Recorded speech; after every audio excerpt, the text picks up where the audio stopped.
आयोजक, इस विद्यालय के प्रधानाचार्य, जिला पंचायत महोबा के अध्यक्ष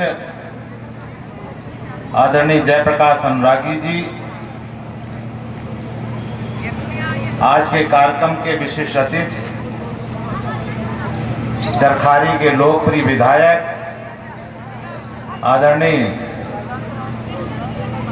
ब्रजभूषण सिंह राजपूत जी,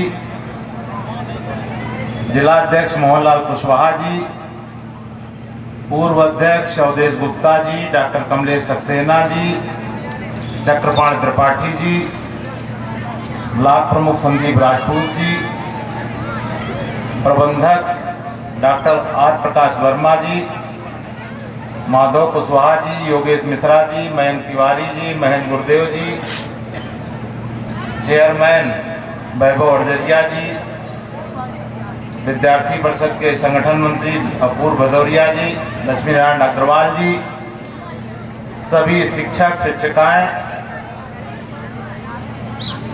सभी खेल प्रशिक्षक, क्रीड़ा अधिकारी, अभिभावक और सभी खिलाड़ी, छात्र छात्राएं, भारत में बहुत ही पौराणिक काल से खेलों का वर्णन है। हमारे यहाँ कोई खेल नया नहीं है।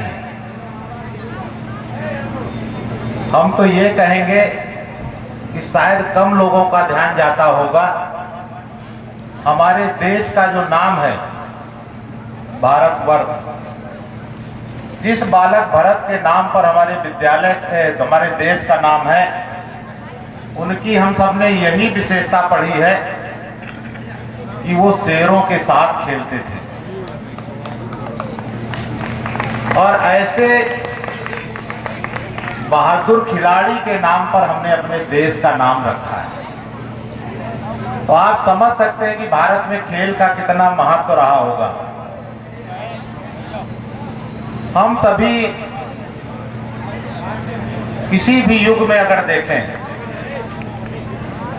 हम लोग उस युग में तो नहीं रहे, लेकिन अगर जो दूरदर्शन में आजकल तमाम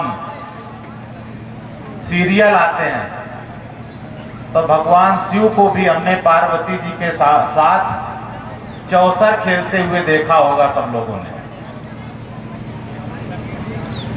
भगवान राम को भी अगर हम कहें तो स्वयं बहुत बड़े धनुर्धारी थे, तीरंदाजी थी, और उनका भी खेल के वर्णन अयोध्या कांड में एक चौपाई है जिसमें वो अपने भाइयों के साथ सरयू किनारे खेलते हुए दो टोलियां बनाकर, भरत और एक टोली के नायक भरत होते हैं कि वो राम होते हैं, और हर बार राम हार जाते हैं। अपने छोटे भाई भरत का मनोबल बढ़ाने के लिए, उनकी प्रसन्नता के लिए वो अपने भाई को जितवाते हैं। और अयोध्या कांड में अगर आप पढ़ेंगे जो लोग हैं कि मैं प्रभु कृपा रीत जिन जोई, हारे खेल जितावे मोही, ये भरत ने लिखा है। अगर द्वापर में भगवान श्री कृष्ण का देखें तो सब लोग जानते हैं कि जब वो कालिया नाग का मर्दन करने गए हैं, उससे पहले वो क्या कर रहे थे, अपने मित्रों के साथ, ग्वाल वालों के साथ, यही पढ़ा है हमने कि खेलत गेंद गिरो जमुना में, यानी गेंद खेल रहे थे अपने साथियों के साथ, और उनका गेंद जाता है जब उसके लेने के लिए, तब वो कालिया का मर्दन करते हैं। बुंदेलखंड में हम सब लोग रानी लक्ष्मीबाई को बहुत वीरांगना, उनके लिए भी अगर सुभद्रा कुमारी चौहान ने लिखा है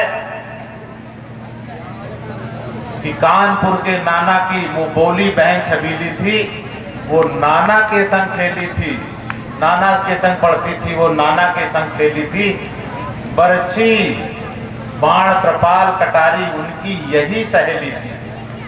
अगर शायद वो बरछी भाला कृपाण से बचपन में ना खेलती तो शायद वो वीरांगना लक्ष्मीबाई भी नहीं होती, क्योंकि खेल हमारे यहाँ तमाम खेल तो बचपन में एक तरीके से युद्ध कला सिखाते हैं, चाहे वो तीरंदाजी हो, चाहे वो घुड़सवारी हो, चाहे मल्ल युद्ध कुश्ती हो, कबड्डी हो। कबड्डी क्या है? महाभारत में जो चक्रव्यूह बना था उसी का छोटा रूप है कि एक खिलाड़ी जाता है दूसरे दल में, 7-11 जो खिलाड़ी होते हैं उनको चुनौती देता है वो, और अकेले ललकारते हुए जाता है। तो ये छोटा चक्रव्यूह है जिसमें हमारी संस्कृति खेल के जरिए, और खेल से हमें एक अच्छे नागरिक के जो जो गुण होने चाहिए वो सभी मिलते हैं।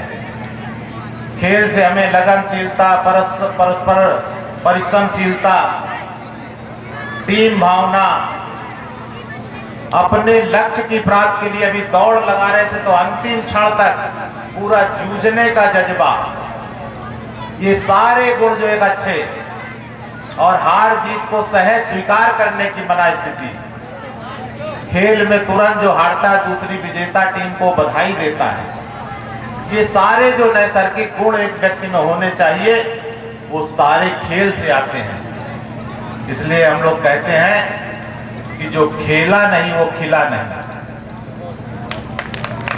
हर एक को खेलना, खेल से ही खेलेंगे। इसलिए लेकिन हमारे इस देश में जिसके जो हमारे देश का नाम एक खिलाड़ी बालक के नाम पर है, कितना महत्व रहा होगा। लेकिन माननीय जेपी अनुरागी जी एक कहावत ने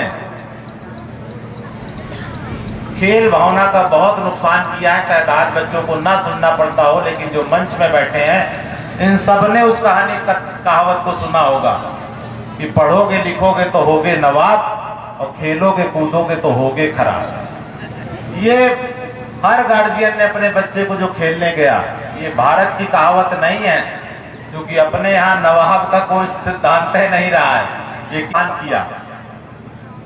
लेकिन अब इस कहावत को नहीं बदलना है। माननीय जेपी अनुरागी जी सभी खेल, सभी अभिभावकों से भी कहता हूँ और सभी खेल प्रशिक्षकों से भी कि पढ़ोगे लिखोगे तो होगे नवाब और खेलोगे कूदोगे तो बनोगे उनके भी बाप।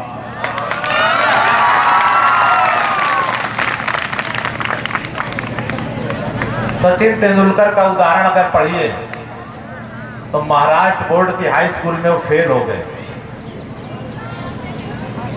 और बाद में खेल में इतना उन्होंने क्रिकेट में नाम रोशन किया कि अब उसी महाराष्ट्र बोर्ड में उनकी जीवनी पढ़ाई जाती है। जिस महाराष्ट्र बोर्ड में वो हाई स्कूल फेल हो गए उसी में उनकी जीवनी पढ़ाई जाती है। तो खेल भी एक ऐसा माध्यम है, हम ये नहीं कहते कि पढ़ाई नहीं, लेकिन पढ़ो भी खेलो भी, केवल किताबी कीड़ा बनकर नहीं रहना, इसलिए मैदान में भी जाना है।